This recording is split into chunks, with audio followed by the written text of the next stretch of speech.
Hi, Crystal. Knowing that I would never be able to say this without getting all choked up, I took the easy way out and made the short slideshow instead. I'm not the type that would pray for something to happen. After all, I feel that God knows me better than myself. When it came to planning for children, I didn't pray for, but did hope for a girl first.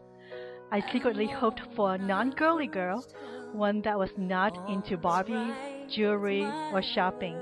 And not because there was anything wrong with that list, but I didn't think I would be an adequate mom since I don't care for any of them myself. Well, God knew what I was capable of. He first gave us a girl, and as a child, you already disliked Barbie, jewelry, and shopping. You were such a happy, delightful child, fun, sporty, entertaining, and a bit of a tomboy, everything that I had hoped for. As an adolescent, you had just enough personality that made you interesting.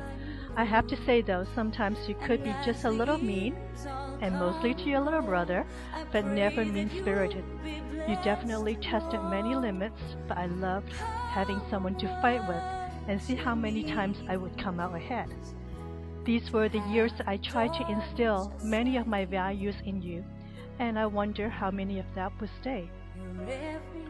As a teenager, you were challenging, but just the way I liked it because I did not care for a boring teen. We would argue and argue, but since you had a bit of that kind heart, although you were challenging, you were never impossible. I loved how we would fight and fight, but our relationship never deteriorated.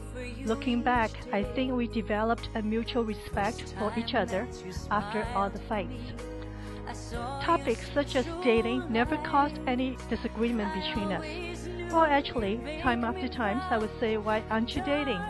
There were definitely quite a few boys who had shown interest, and I'm minimizing it. But you always knew what you want.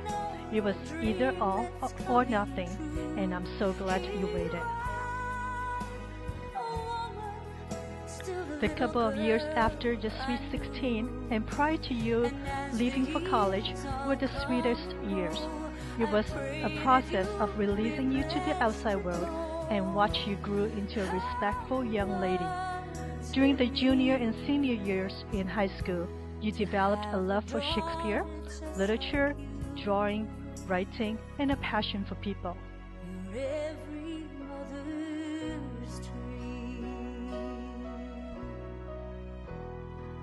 Next was college years, and in my mind, life transformation. How do I even begin to appreciate the impact that InterVarsity had on your spiritual life? Not that you were perfect or never tested the values that you were brought up with. I still remember the talks we had of you wanting to go to the frat parties. But I was so glad that I no longer had to tell you right from wrong and all those many gray areas. You no longer had to report to me, but to God Himself, and I was so glad that you always seemed to make sensible decisions in the end. I have told you many times before that I'm so proud of you, Crystal, and the person that you have become, a woman that's after God's own heart. You have more passion and grace than I could ever pray for, and I'm so glad that you did not compromise, but you waited for your prince. One who is God-honoring, kind, definitely has principles, a heart for people and justice, loves to write and communicate, most important, adores you, and definitely good-looking. Well, I could go on, but I'm going to bring this to a close.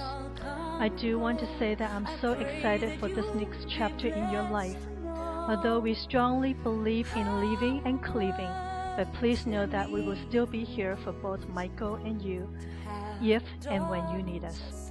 Love you, Crystal. You're every mother's dream.